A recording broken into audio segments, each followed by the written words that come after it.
Ladies and gentlemen, we got him.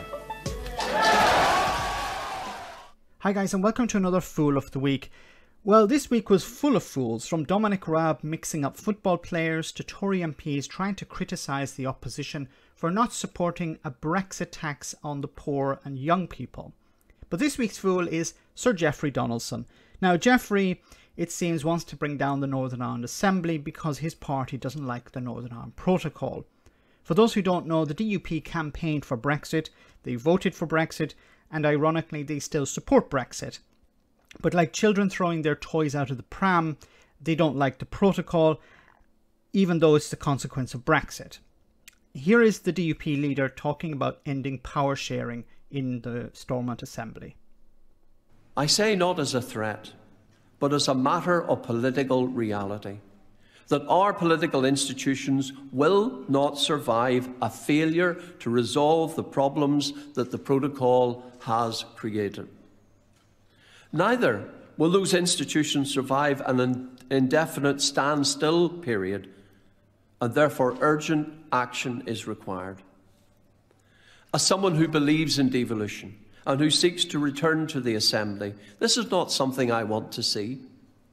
While I welcome the announcement of further extensions to the grace periods, long-term solutions are required and political stability secured.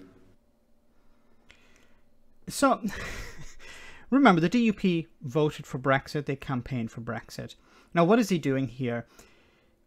He's trying to bring down the Northern Ireland Assembly, so this will trigger direct rule from Westminster. Now, we have to remember that the British government don't want direct rule.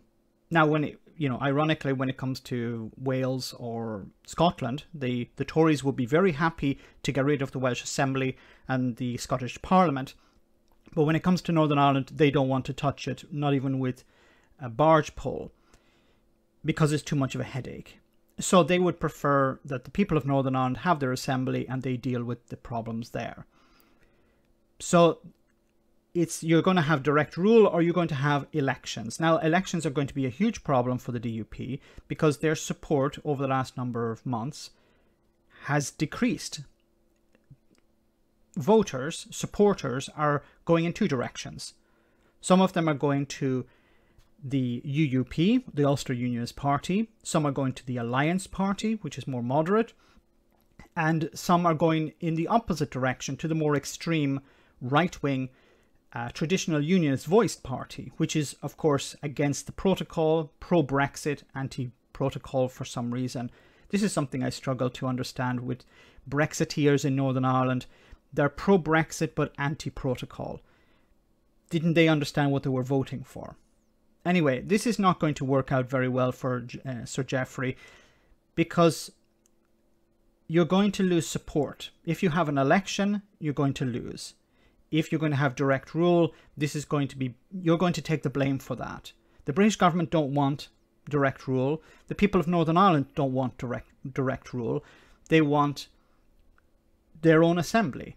And talking about how, we need to get rid of this protocol because it's damaging institutions in Northern Ireland is a lie, because you have decided not to engage with the Irish government as part of your requirement under the Good Friday Agreement. Now remember, the DUP were completely against the Good Friday Agreement. They didn't support it at the beginning, although ironically they will use it from time to time as a cudgel against the protocol, saying that it's undermining the protocol is undermining the Good Friday Agreement. Remember, they didn't support it, but they're happy to use it in that manner.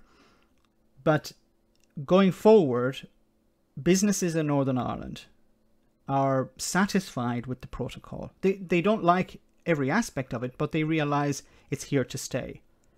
And if there is an election, it's highly likely, not certain, but it's highly likely that pro-protocol parties will win a majority. So the DUP are talking about getting rid of the protocol. They're going to have an election, which is likely, and they're going to hand over power to pro-protocol parties like Sinn Féin, the SDLP, the Alliance Party, and maybe to a certain extent the UUP. this is an absolute own goal if you do this. But he has to do something. He has threatened the EU. He has threatened the British government. He's tried to say that, you know, we need to get rid of this protocol. He's been talking about getting rid of the protocol for months now, and it's failed. His party used to have power. They used to have influence over the Conservatives. That has gone. That's no longer the case. And they're attempting to do whatever they can to bring down this protocol, to get rid of it. But what's funny also is that they have no alternative. They've never actually presented an alternative to the protocol. I would love for journalists to ask people like Jeffrey Donaldson, okay, you don't like the protocol. What is your alternative? Because I've yet to hear an alternative. Anyway, this is why he's Fool of the Week. See you next time for our next Fool of the Week.